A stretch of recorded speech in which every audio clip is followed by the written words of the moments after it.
हम्म।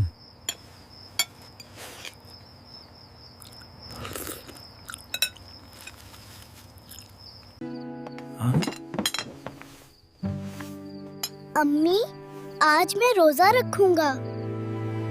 नबी पाक सल्लल्लाहु अलैहि वसल्लम ने फरमाया, रोजेदार के मुंह की बदबू अल्लाह को मुश्क से भी ज्यादा पसंद है। तुम्हारी मेहनत अल्लाह देख रहे हैं।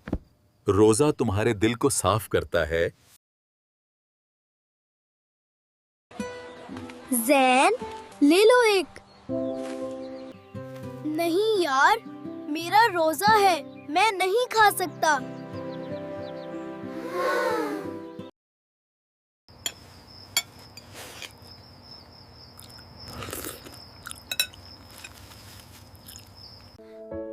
रोजा सिर्फ भूख नहीं है, ये सब्र, एहसास और शुक्र है।